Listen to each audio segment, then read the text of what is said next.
Sis Mars, alam nyo ba na ang chop suey ay isang American Chinese dish? Ang chop suey ay Cantonese word na kapag sinulat ay two words, chop at saka soy.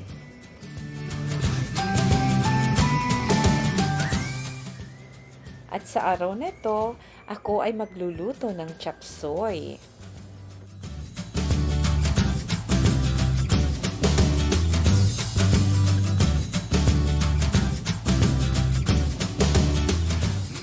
Ang mga ingredients ng chop suey na iluluto ko today ay Baguio beans, carrots,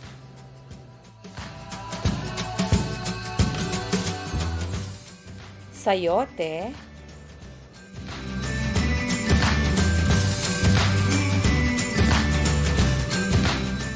cabbage,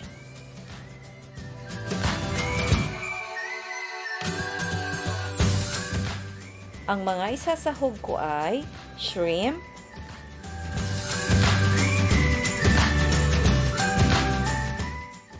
chicken, at lalagyan ko din ng itlog pugo.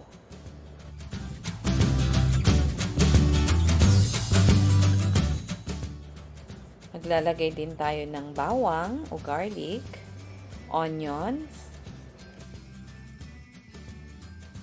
light soy sauce, oyster sauce,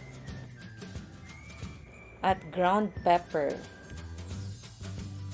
Sinet aside natin kanina ang ulo ng mga shrimp para ito ay ating i-mash at ang extract nito ay ilalagay natin pang sabaw mamaya sa ating chop suey.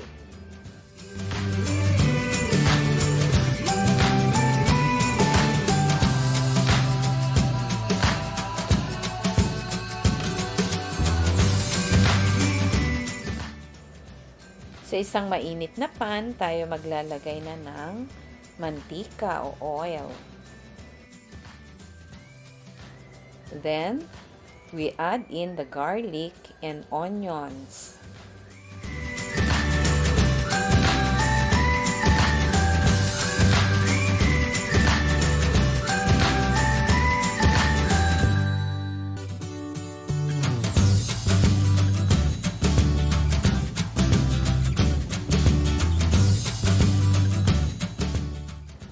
Kapag nagisa ng mabuti ang onions at garlic, igigisa na rin natin ang chicken.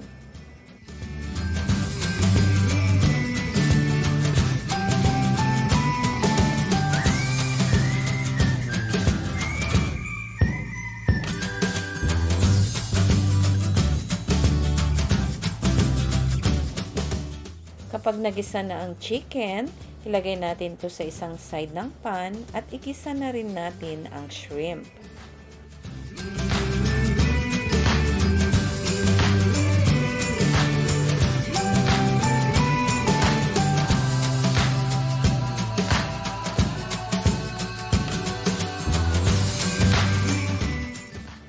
Pagkatapos nito, ilagay na natin ang ating mga veggies.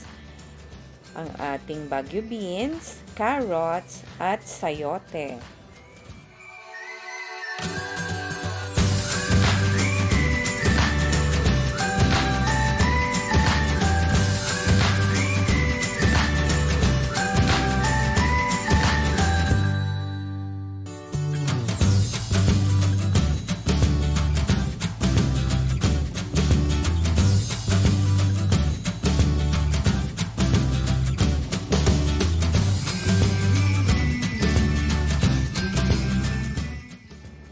Kapag nagisa na ang ating mga gulay, ay ilagay na natin ang ating ground pepper.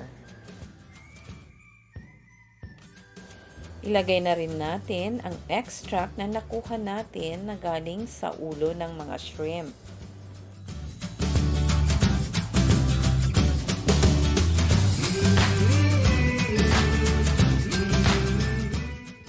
Pagkatapos ay i-add na natin ang ating light soy sauce.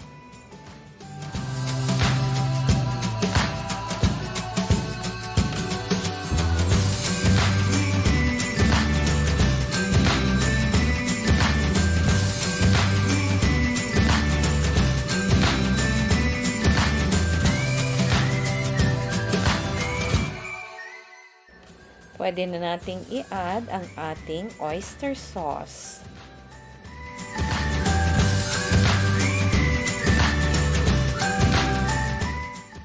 At magdadagdag na rin tayo ng konting tubig para sa sauce o sabaw ng ating chop suey.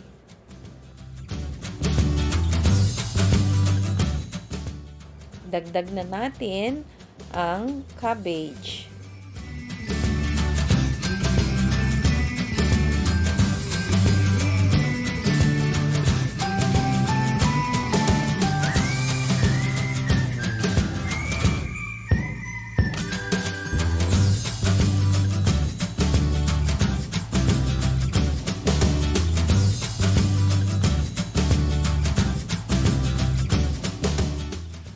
After this, ilalagay na natin ang ating itlog pugo.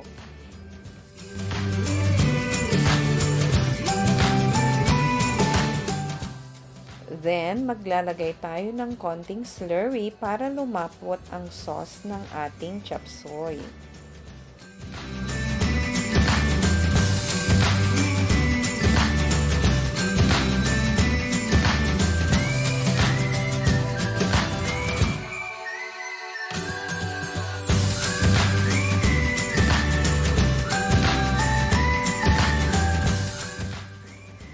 Pakuluan lang natin ito. After 1 minute, luto na ang ating chop suey.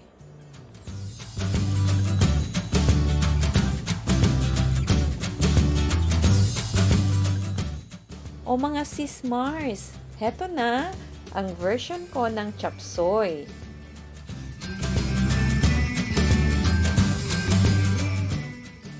Happy eating!